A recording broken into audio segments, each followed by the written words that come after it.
for everybody else, let's get started.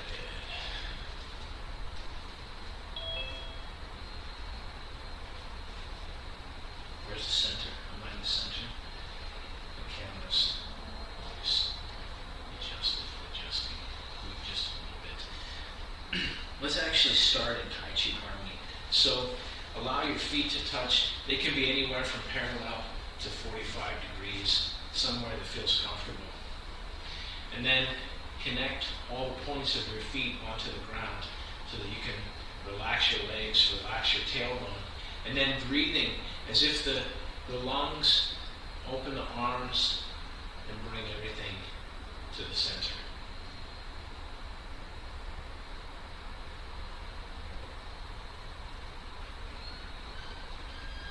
And so from here, activate your feet, working from the bottom to the top. Sometimes we start at the top and go to the bottom. So activate your feet.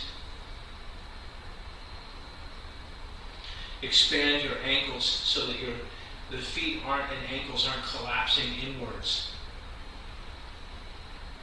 Relax the knees. There's a bend in the knees so they're not locked, they're not straight.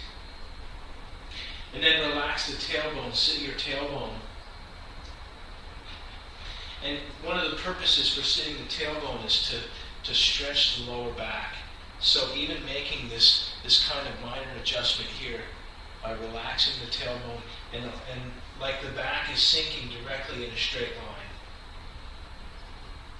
So keep the neck and head top up when you relax the tailbone. The insides of the hips are also folding so that we're not keeping any tension in the center. And then activating the abs and opening the kidneys in the lower back. Relax your shoulders. Make the chest hollow so that the shape from shoulder to shoulder is like a part of a circle, rounded, relaxed. Push up through the back of the neck. Relax your shoulders, elbows, wrists. Keep enough energy expanded so that there's a space in the elbow and in the armpit and in the elbow.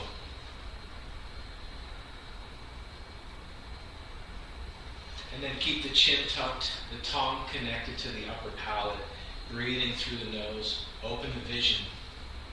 Relax your brow.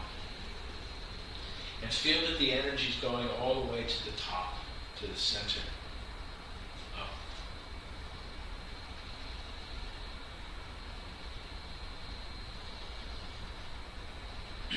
So all of these ideas, technically they're only one thing. So imagine we're gonna move our concentration in a second. And when we do that, imagine that all of those adjustments that we had just talked about, relaxing the back, relaxing the shoulders and the arms and the legs, and then activating the tendons for the feet and for the back of the neck. We're going to do all of those things at once, at one time. And so move your mind where you generally think that your consciousness is residing, and put it into the center. And when that happens, allow your body to make all of those adjustments at once.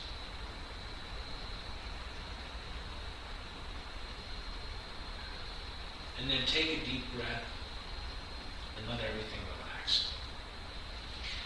Make your feet shoulder width wide, and then breathing, we're going to practice inflating. So expand your shape, reach out to the sides.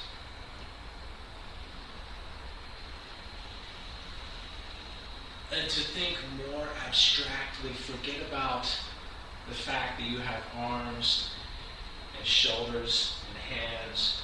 And imagine that there's just one you. There's just one from fingertips to toes. So when you stretch, reaching up, forget about your bones and your tendons. Just stretch the entire you. And then when you reach out to the sides, the same thing. Get power going even past the fingertips, like you're reaching out. And the same thing that when you inflate, breathing, expand.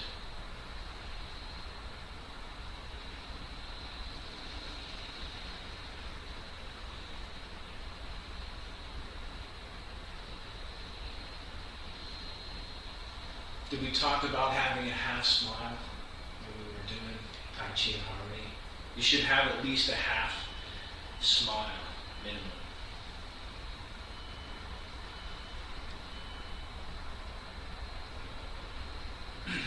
Tai Chi should never be a bummer.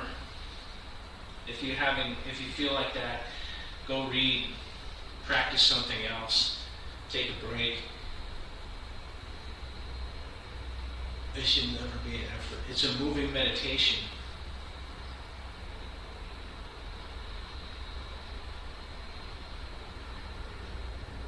So expand everything, not just your lungs, the whole body.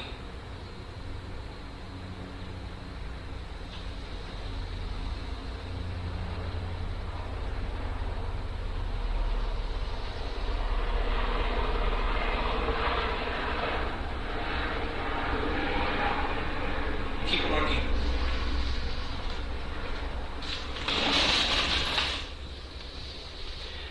So in one of his books, Chen Man-ching talks about push hands, and he says, when you play push hands, he says a lot of times the students focus on the hand.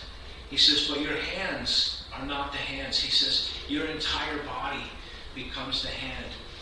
And Gene, if any of you studied with Gene,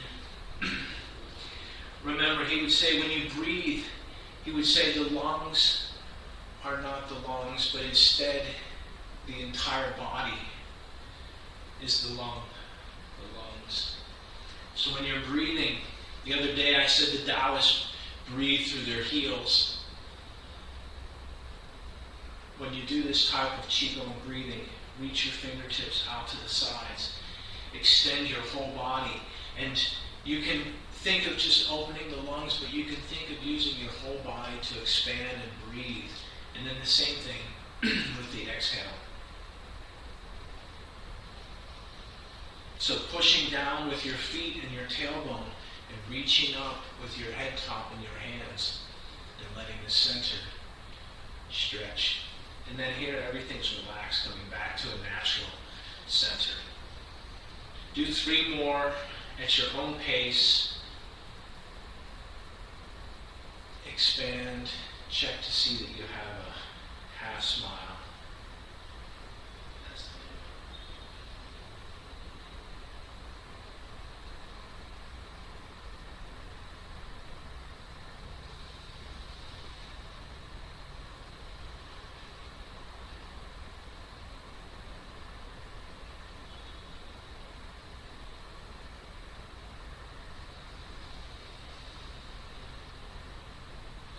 And when you finish, bring your feet back together.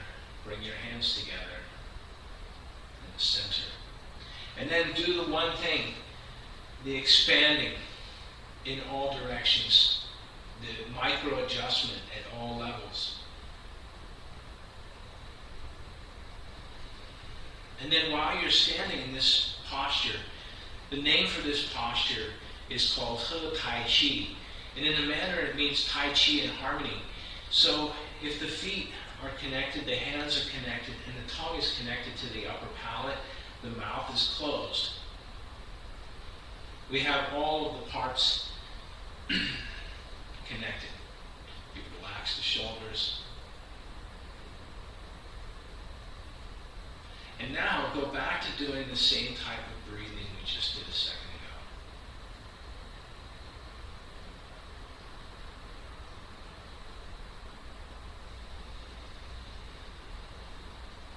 And so the goal here is full breathing. So I want you to feel like, with everything relaxed, that you can breathe and top out the lungs. So reaching the top of the lungs. And when that happens, when you start to have that type of full breathing, it will become segmented at the top.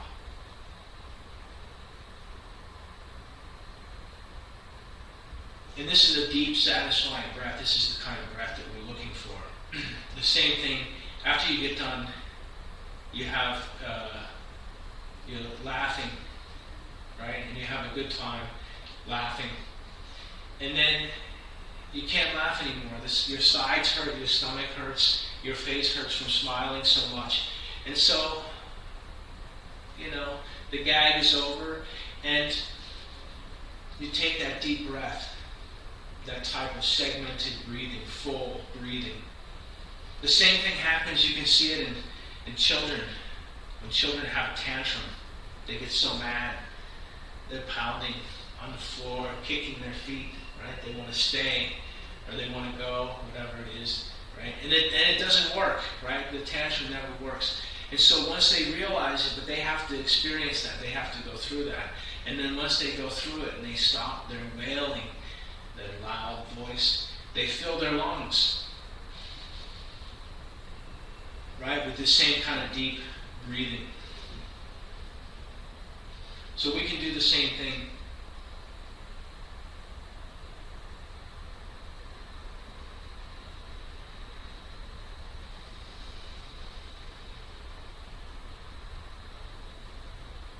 Let's stretch a little bit, and then we'll do some Tai Chi. So, starting from the top, pushing up through the back of your neck, reach across from one side, reaching out to the other. Pull your elbow back, push your head top up, make your thumb in line with your nose. So turn your neck a little bit more, and then pull this elbow back so that that's also in line. So if you stood against the wall, the back of the hand, the elbow, and the ear would be in line. And then relax, change, do the other side. So make the neck powerful, pushing up through the back of the neck. Relax your shoulders. And then the same thing, line everything up. So line up your thumb, your nose, and this elbow. So that means pulling the elbow back, but we don't want to expand backwards. It's too much. Just putting it in line is enough. And then reaching, once it's in line, like you're drawing a bow, relax, come back to the center. We'll do one more on each side. So like for the elbow that's reaching back, like that's pulling backwards. And for the hand, like that's reaching forward, so that we're getting this stretch. And then push up through the head top. And then at the same time, relax down through the base. So breathe deep, stretch, change on your own, at your own pace.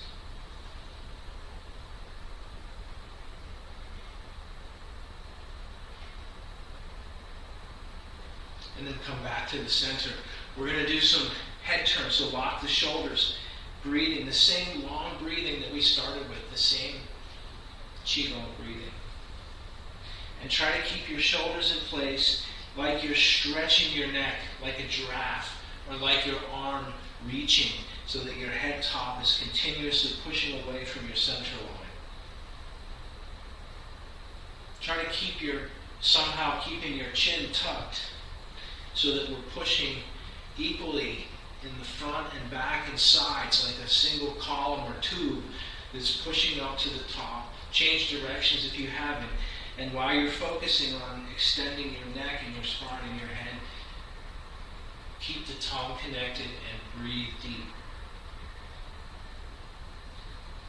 And then free your hands and relax your shoulders. And you'll feel, we're going to do the same thing, so turning, but feel like the movement is originating from the middle of the torso.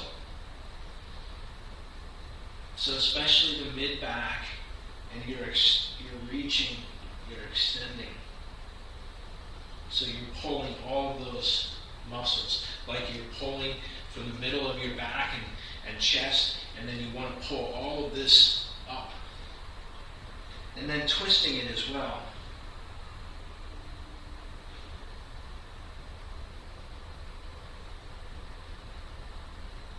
And then change, do something. We go the other way. And then did you go back to regular breathing? Can you make the breathing super relaxed? If you make your torso relaxed, you can use the breathing to increase the stretch. Pushing up through the center. And then come back to the center. We're going to do shoulder rolls.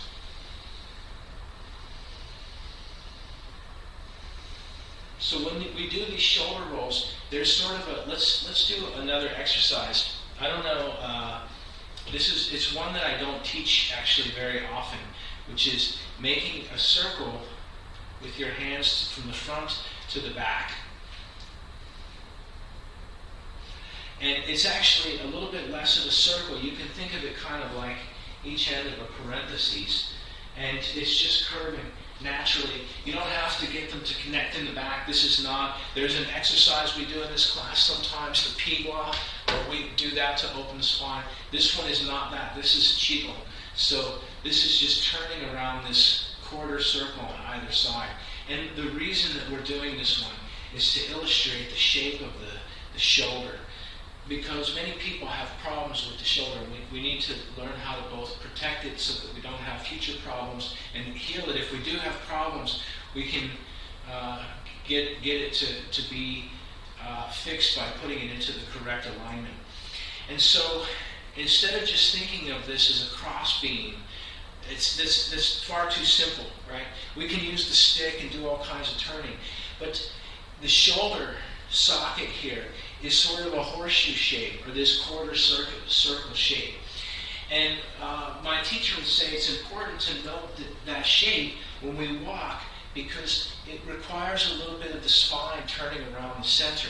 Our arms just don't swing in like a swing on a swing set, right? They don't just go like this. If you do that, may feel okay. You don't have any pain. When you do that 10,000 times, then you have a problem, you have some pain. And so what that means is this arc, this is the natural shape of the shoulders. So while we're pulling up, we can, instead of, for some of us, if we're really tight and we don't have problems with the shoulders, we may do this kind of stretching one where we're pushing, really rocking the center line. But for other people have different kinds of, that's painful, right? Or we do this one, right? This one, if you don't have pain, if it's not sore, you can really open these collarbones and all this, the tendons that connect from the neck down through here. This is the shape of a coat hanger, right? This turning around this way. But if it causes pain, even the Qigong, raising the shoulders up like this type of half circle, quarter circle on either side. And then there's another one that you can do, which is like a figure 8. So putting a circle in the front and putting a circle in the back and turning between these two circles. Whether you just do a parenthesis on either side, or whether you put imagine a figure 8 that's curved. And this is just, again, natural. We're not trying to really stretch it and reach the boundaries. You may feel a little bit, 5% stretch, right? Because it's rocking naturally on its own.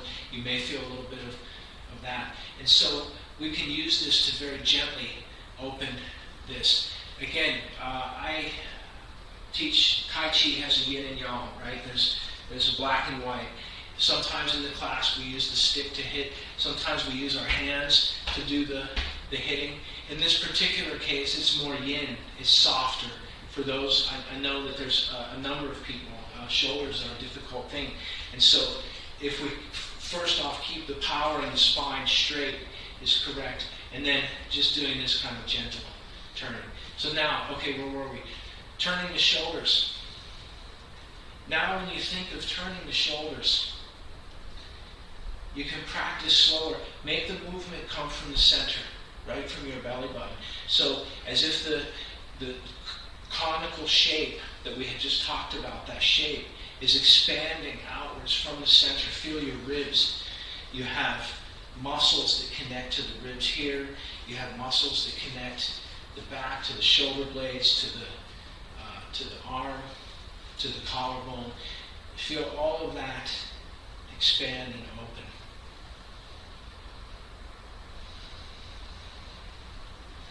And so for this one, the sort of two most important points for me, keeping the spine straight.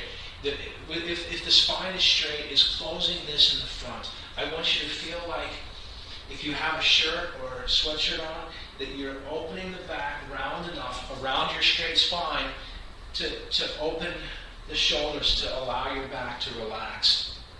Like giving yourself a massage by pulling the back around the surface, right? And then the other side is the exact opposite. So when we get to the other side, like pulling the front across the surface here. Again, we want the spine to be straight. The up and down, I don't care so much about, but we can use that circle to find the end points. If you haven't changed directions, do some the other way. And go back to that long, deep, full breathing that we had started with. And use the breathing to accentuate the stretch. So when it's back here fully, it can be expanded or inhale or exhale on either one. In the front, if you inhale, you're expanding the back. And if you inhale here, you're expanding the front. And vice versa, you can be exhaling here and collapse the front to make the back expand. Did we change directions on these? Yeah, probably. Let's continue. Next, let's do some turning of the waist this way. So turning your hips like you're making the largest circle that you can comfortably make. Don't push past the outside. If you reach the edge of your square shape, that's fine. If you go past, you start to feel pain.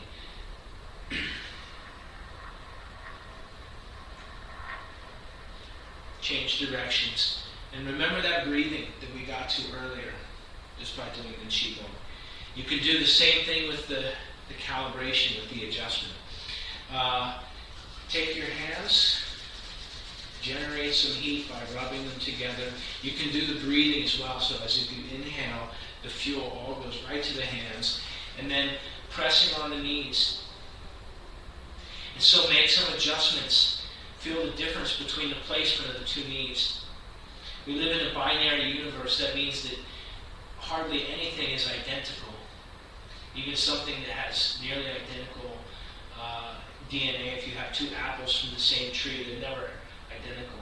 Even humans who can make machines very precise. So adjust your kneecap. Put it into the same place as the one that's correct. And then grip your feet, and then relax your feet, and then grip your toes and your ankle, your whole foot, and feel what happens to your knee. And then allow all of that stuff to relax. And feel what happens to your knee there. Great. Next, we're going to practice. This is like using the gas pedal, right? You can think of this like like activating a chi pump. So finding the extreme, pulling your toe all the way towards yourself and pushing it all the way out. If you like to balance, you can practice the balance. It's not important.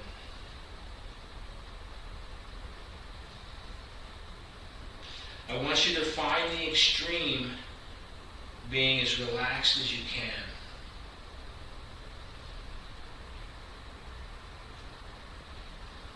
Do the other side. So you can grip the ground on the standing foot, but the foot that's raised, try to let everything relax and push it as far as you can. And then when you pull it up, the same thing.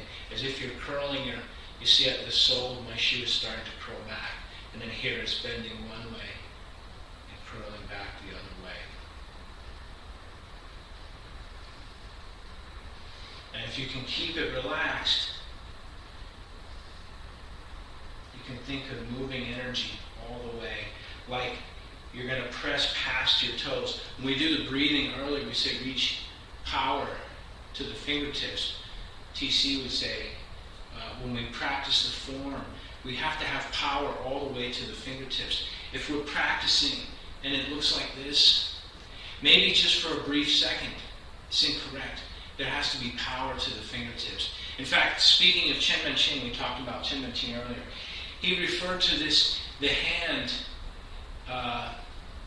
this hand as the delicate lady's glove.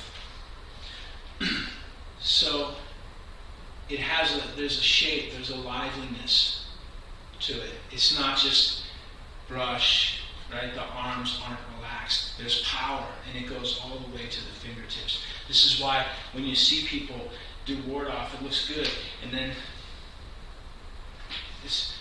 there's expression of the power. We were doing something with the feet. Extending power to the feet. Let's do both sides again. So breathing, go back to the long breathing.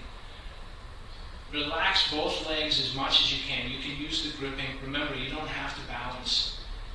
And the toe that's pressing the gas or the brake, relax that leg as much as you can.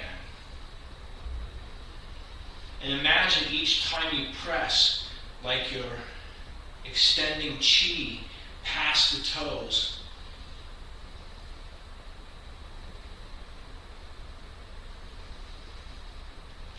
And then change to the other side.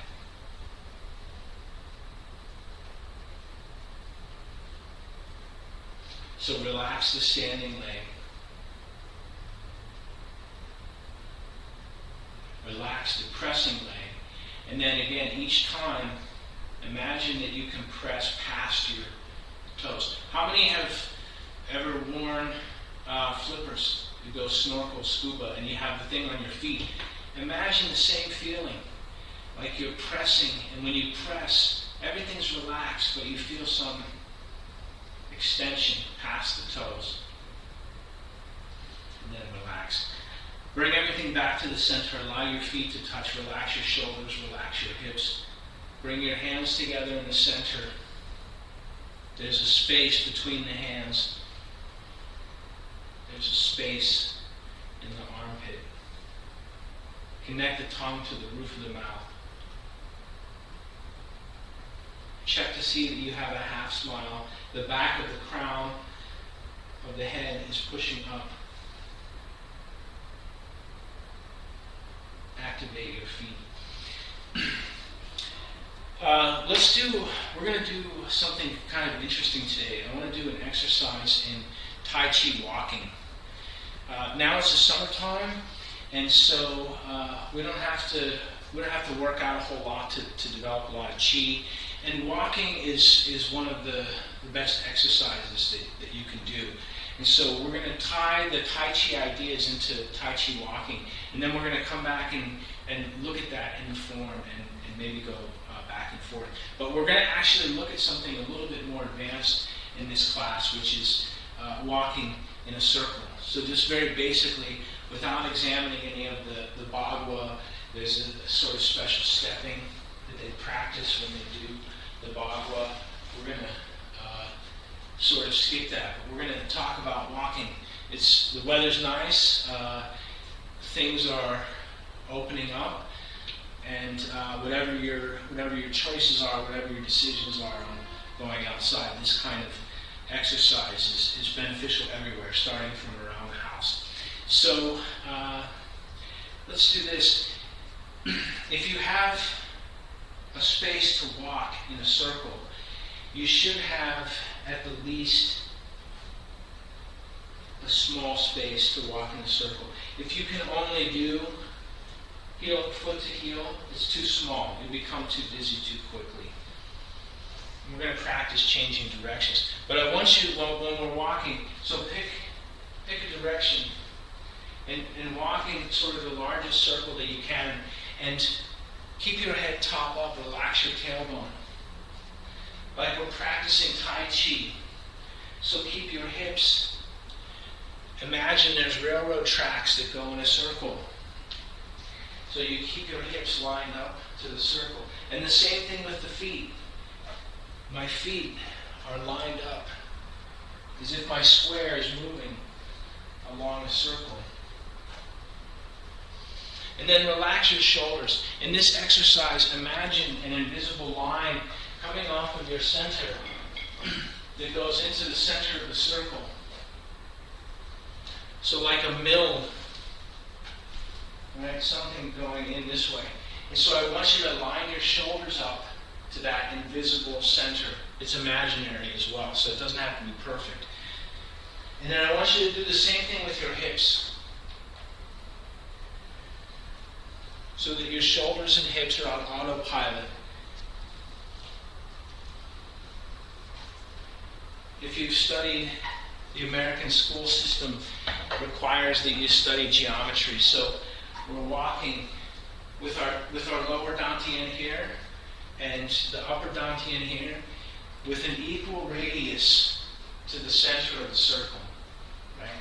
And then there's two places to look. You can either look along the track, keeping your jaw in line as if it's going also along in a circular track all the way around. Or you can turn to look into the center as long as you don't turn your shoulders. Keep your shoulders lined up. For now, later we'll change it. But for now, I want your feet, your knees, and by the way, your knees on every step should be rubbing together. In fact, make as much of your legs rub together as you can. This isn't normal. You see I'm walking just naturally, walking in a circle. But as if you're, I don't know if you can hear it, like there's pressure, right? Like if you're almost like a snap, but like your legs going to create some kind of friction. You don't have to make it look stupid, right?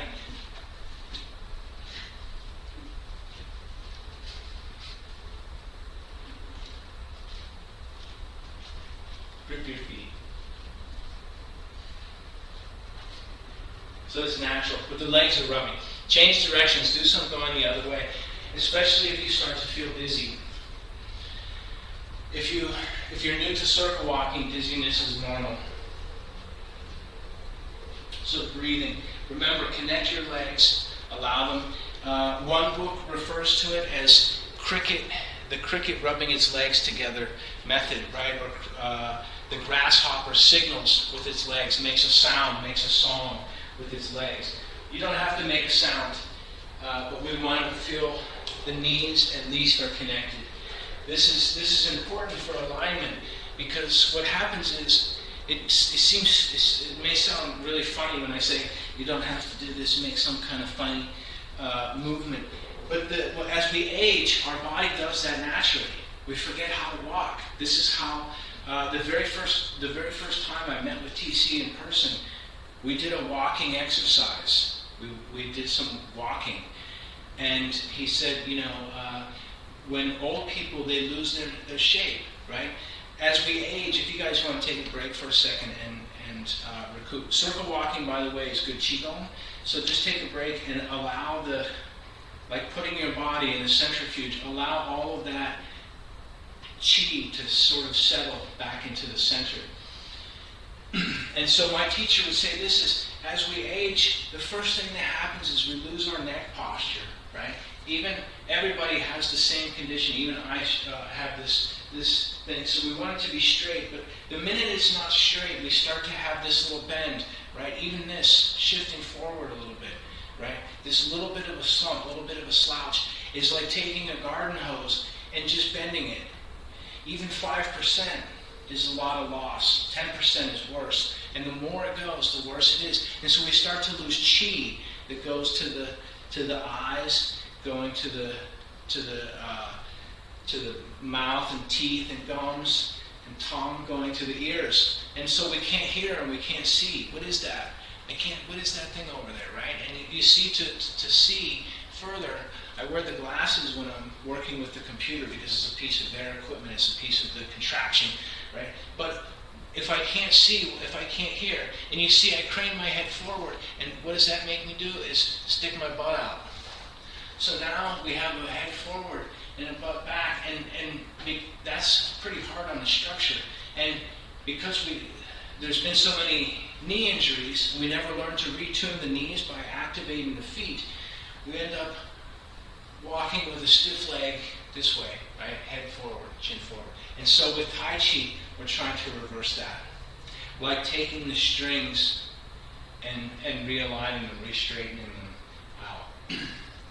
Like imagine a river in a map has a curvature.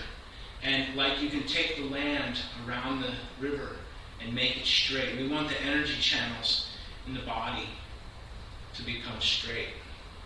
So breathe, bring everything back to the center. Tai Chi harmony with this kind of alignment. So by the way, we have this kind of circle walking in the second section for those of you that are into the second and third section. And it's coming from Bagua, it's coming from a martial art. We're going to actually use that as a segue for this looking at something for the second section. So for people that are beginners, just hang in there. If you have limited space for this next portion of it, you can turn a very small circle. Because the idea is that we in a martial arts application, we may not have space to turn a big space. So in this next section, if you can't walk the circle, we can walk a smaller circle. Let's actually do that thing before we do the Tai Chi form. So if I'm pulling with my right side and my left hand, and I kick with my left foot, pulling kick this way, and then I turn to walk.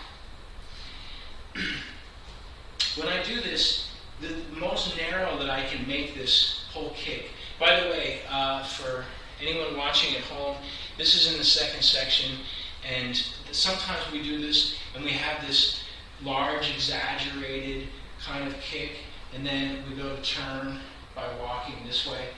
And sometimes we have just a very small kick this way. It's the same, whether we make a very large one or small one. For this next section, I'm going to probably do the more compact one, just to keep it simple. So after the kick, when I go to turn, the walking, the most narrow I can make the turn after the kick is to run my left knee into the right knee here. That's the most narrow, right? Is turning like this. That's the most narrow step you can make without stepping behind, cross-stepping backwards. And we don't want to get into that. We're completely either off balance or the opponent has a real opportunity to knock us off balance. So after the kick, turning, we're going to end up coming back to this direction. So let me use something to indicate direction. If I take my chin here, and let's say I'm facing this corner, and my hand and foot are kicking to that corner. When I turn, I'm going to turn 360. 1, 2, 3, and now my square of my foot for the right side kicking here. So this step is, what is this step? This is a Bagua step in the Tai Chi form.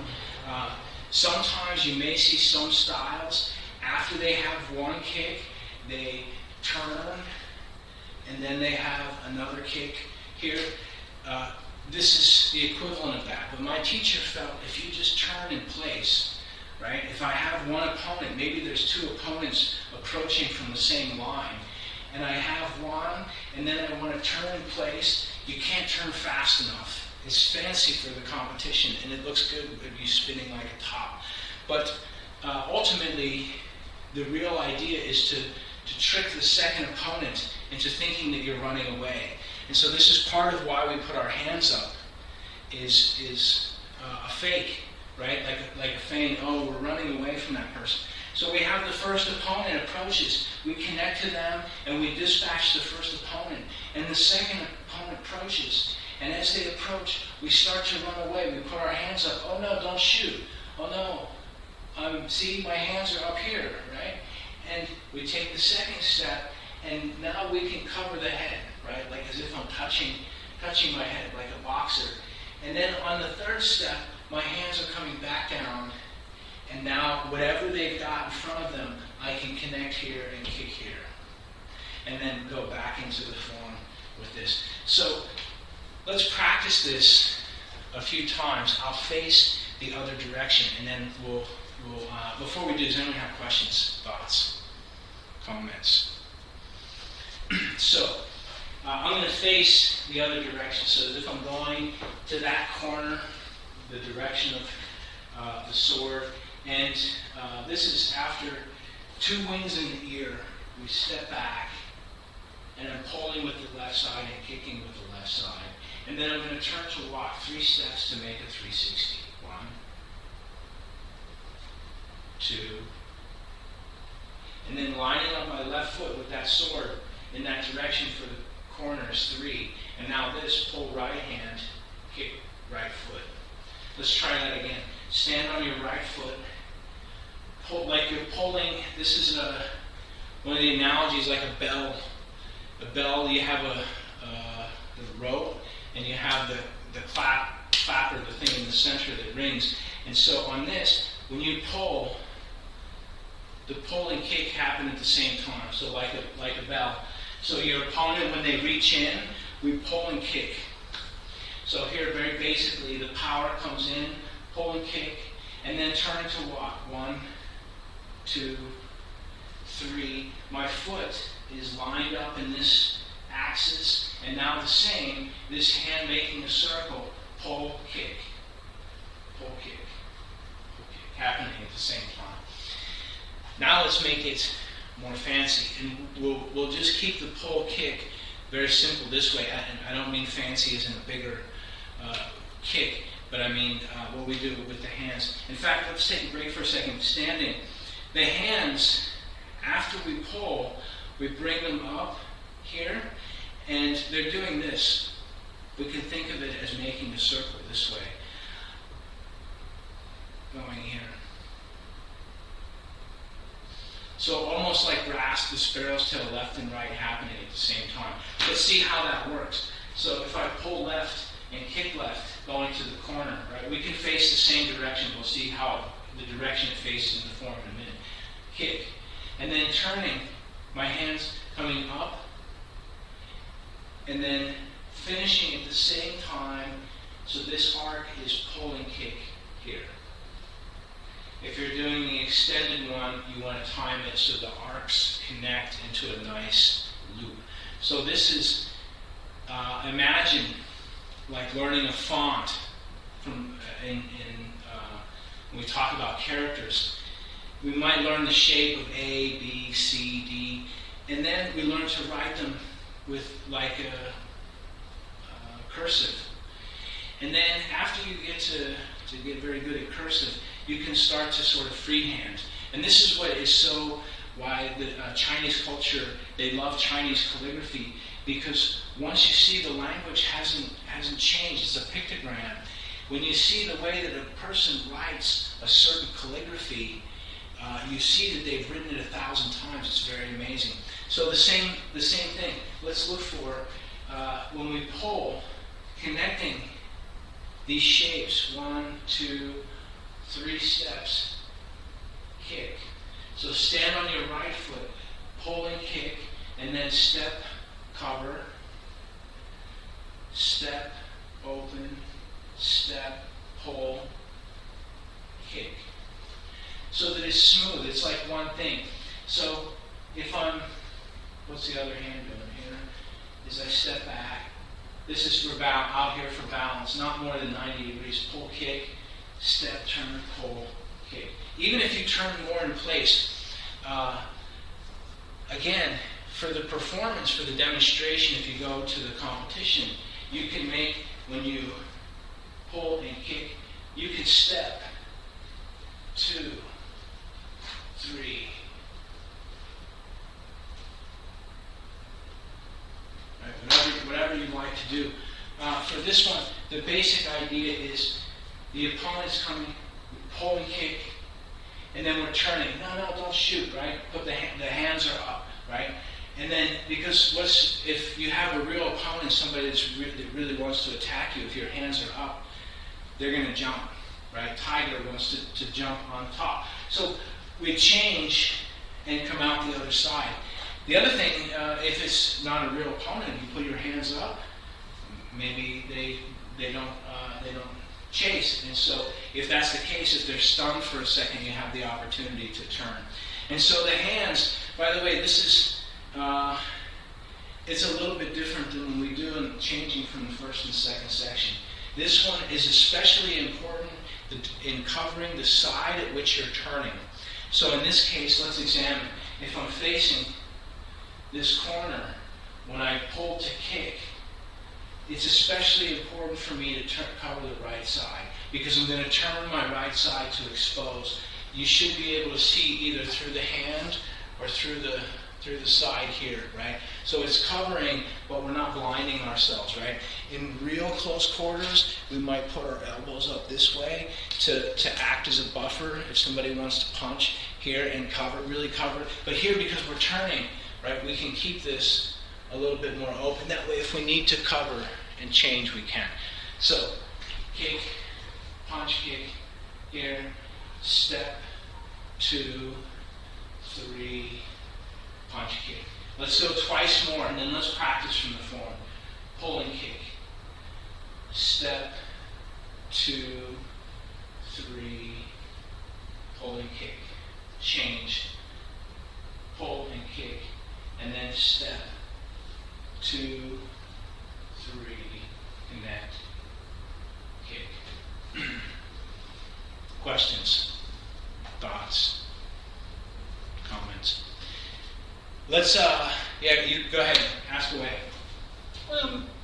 Since circle walking is such a focus of things like Bagua, what is it considered to do for you? What is the great advantage of becoming good at circle walking? So this is a very brief synopsis of Bagua theory is taking the long way around. And the long way around, generally when we're talking about a circle. So in Tai Chi, if we say that there's something approaching, we want to take the shortest distance to get from A to B, grasp the sparrow's tail, hook, pluck, right, this plucking motion. Whether we do it here for grasp the sparrow's tail or up here for hook, is we want to get the very shortest movement, right, A to B. In Bagua, it's the actual reverse. We want to take the very longest distance to get from A to B. By the way, this is a question that a lot of people have about Tai Chi's hook and whip. Is people say, well, since the only thing they really agree upon are the postures, right? We know hook is here and single whip is here. How do we know the old masters didn't do this? Look, they might have. But if we look at Tai Chi principles, to get there fastest is 90 degrees, right? If we have our circle, we turn 90 degrees to hook. The second one goes 270 degrees around the other way to hook. So this is one of the differences. I'm sorry. What's the benefit? So the benefit is surprise. If your opponent is reaching towards you, they're expecting you to do a normal type movement, right? And when they see that you're not, they may reach further, but they've just reached into your. You may be able to buy a little bit more time. There's also some things that the straight line isn't always the fastest. If you look at, I think it's called a peregrine falcon. In Japanese, it's called Hayabusa.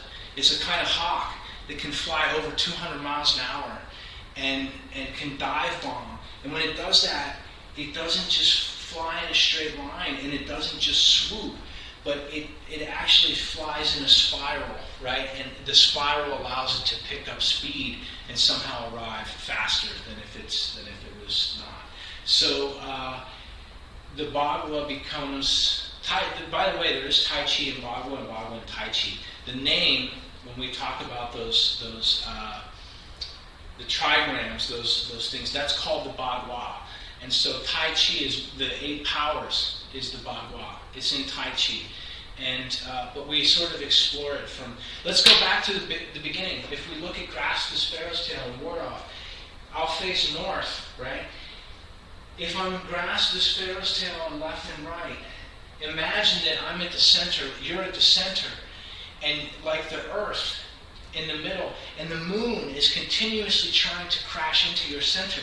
So we're just keeping the opponent, the outer thing, trying to navigate towards our nucleus out of the center by turning this way.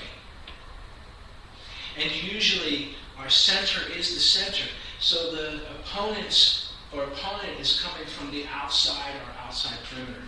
Whereas in Bagua, we have something that is the center. The opponent becomes the earth, and we become like the moon in orbit around the earth, and our goal is to continuously get to their center, because once we can get to their center, then we can be Tai Chi and defend from their center, right? We knock them out of the center. In Tai Chi, we're in the center. the opponent is coming around us, and so we want to be able to defend. And so they're both. We have both. We use both. How they're usually the technique is considered from outside in is Bagua, and from inside out is Tai Chi. We'll examine more of that later. Does that answer at least a portion of your question? Yeah? Okay, cool. Let's do Tai Chi.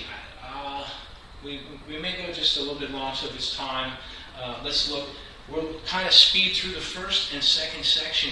The thing that we had just looked at is at the end of the second section. So after we have that thing, there's a block, punch, kick, lan, shui, rufon, sabi, and so we'll do the first and second. For new people, just hang in there, focus on the breathing, the good structure. Make your feet accurate, make your hips and shoulders, line everything up the best that you can. Bring the head top up, relax the tailbone, relax your shoulders. Breathe deep, starting in Tai Chi harmony, and then move your mind into the center to do that one thing. All of those alignment things at once. Connect the tongue to the upper palate, half smile is the minimum, and return back to natural breathing.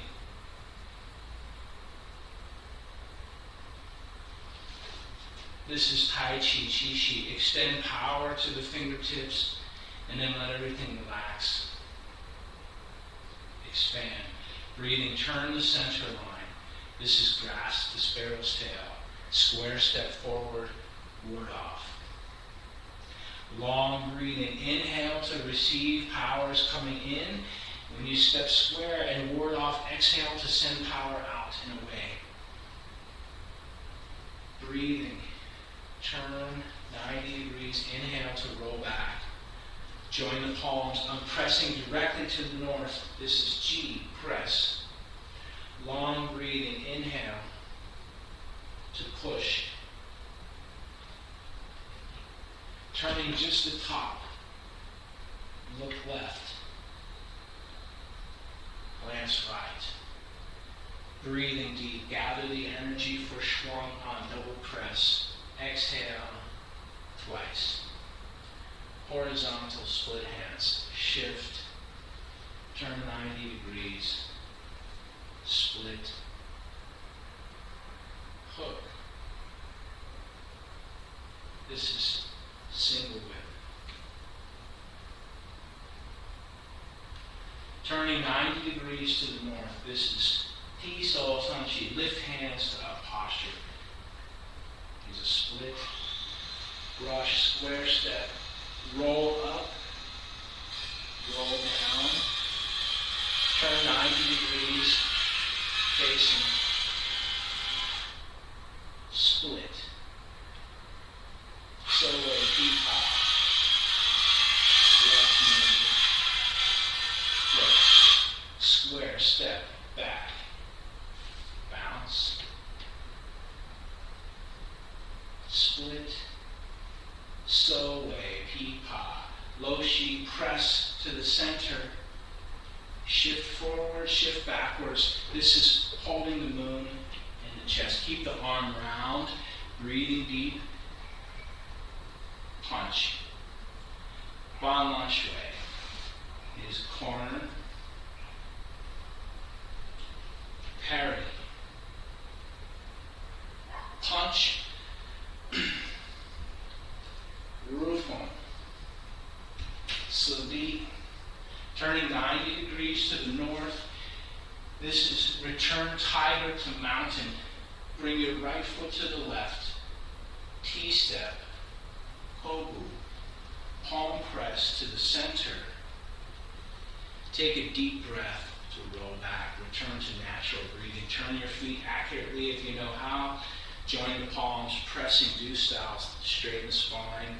Long breathing. Inhale for push.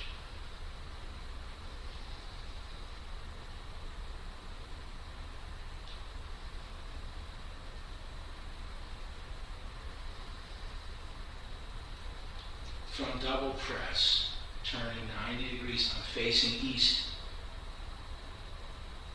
Hook. Turn back to look at the moon. You can take as many steps as you need. Minimum is 2. spear fist through the center, and then repulse the monkey. Step back, press to the center, breathe deep.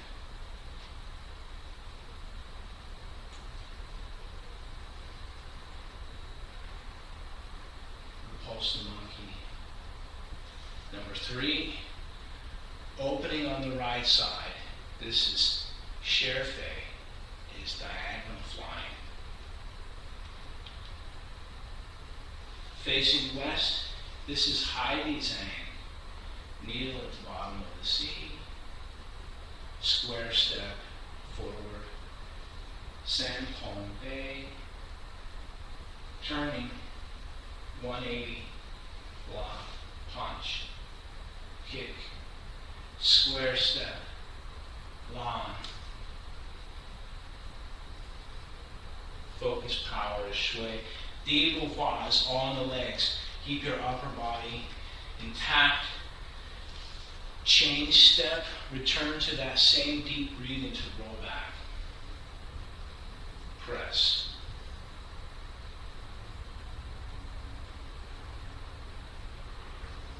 Push. Left. That's right. Double press. Horizontal swings. Right into hook. This is side whip. My body's parallel east-west. Breathing deep. Press right. Press left. Turn your torso. Breathe. Relax your tailbone. Push away. One more on each side.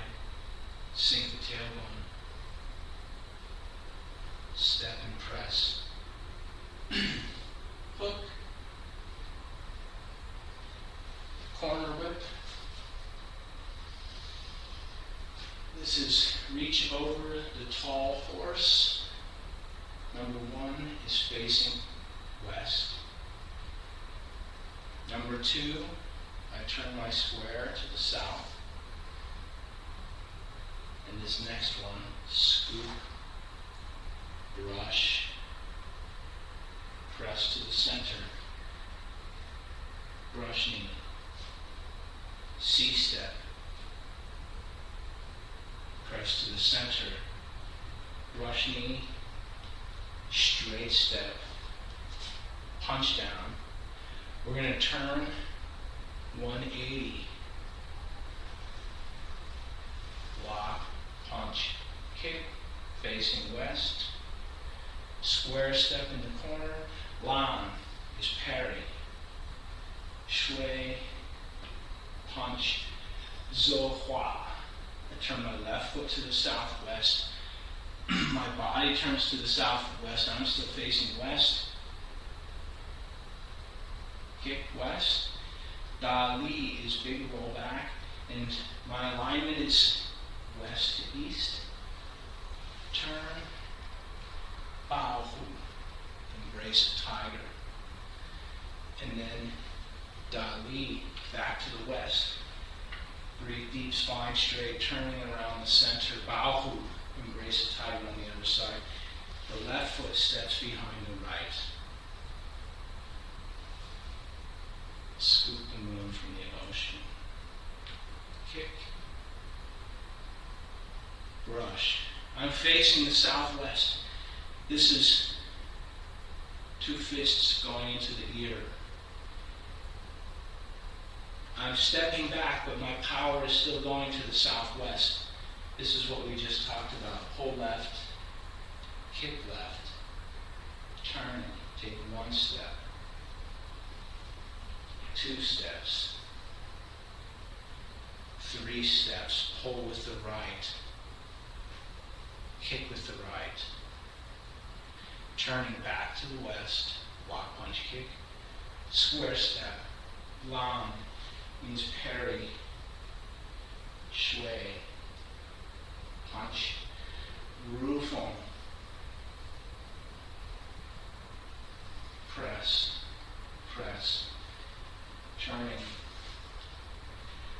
then tiger to mountain. Oh, we're closing here. Cross the hands, punch right, punch left. Bring the left side back to the center. Bring your hands back to the center. Closing in a little Tai Chi. Take a deep breath. How are we doing for time? It's just after time, so let's do a little bit of breathing to cool down. By the way, like we said earlier, if you have injuries, the Tai Chi idea is not the same as the Western idea of fight through the pain, right? We take the opposite approach. And this, by the way, this applies to everything, not just our physical body, trying to do too much training, too much stuff, but also in the mind. Sometimes you try to accomplish too much stuff. You can allow it to relax. So if this exercise, the next one that we do, if it's painful to raise the hands up to a certain point, don't do it. Right? There's an old comedy skit, and it says, "Doc, it hurts when I do this." And then the doctor says, "Well, don't do that." Right? That's the joke. The same thing, if your shoulders hurt, you can just go up to the point where you start to feel sore and turn and exhale on the other side. If you can, open, keep your hands parallel, reach all the way to the top. And improve your coordination between your waist turning and your shoulders opening and your forearms turning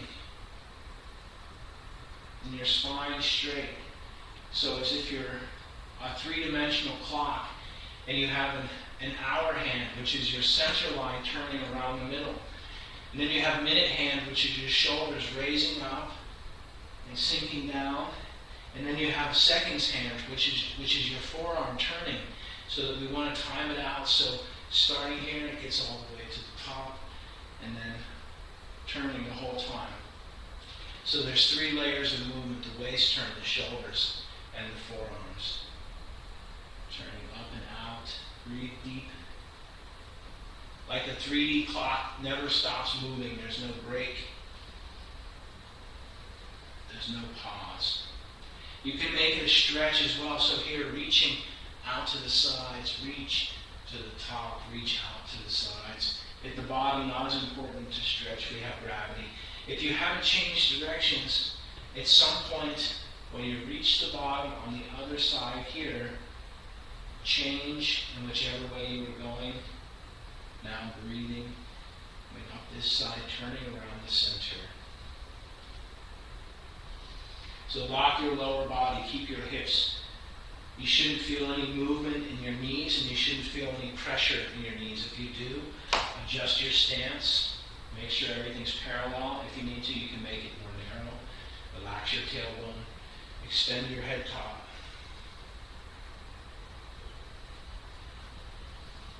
And then go back to the deep breathing that we started with. That breathing alone should conjure a half smile minimum. It's a good feeling to relax.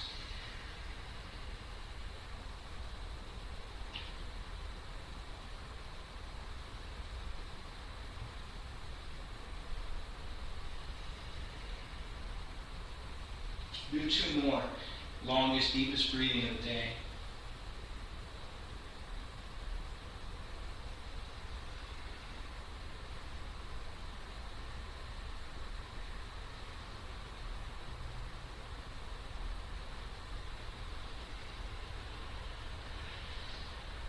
And on your last one, just bring the hands to the center and feel as if they're floating on their own.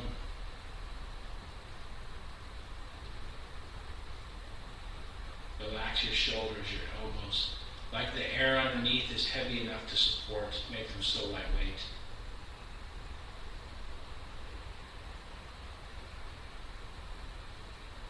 And then bring your feet together, bring your hands together.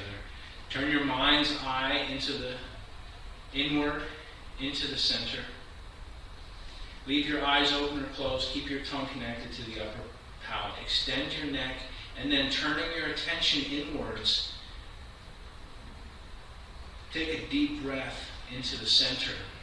The same kind of long breathing we had been practicing earlier. And then internally, take a second to smile to yourself.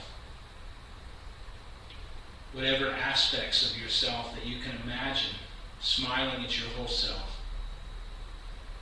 And then internally, while you're smiling at yourself, take a moment for gratitude. You don't have to say anything internally. You can just be thinking about it. But internally, you can say something to yourself. You can shout it, you can sing it, you can whisper to yourself some type of gratitude to yourself for yourself. One long, last, deep breath. And that's it.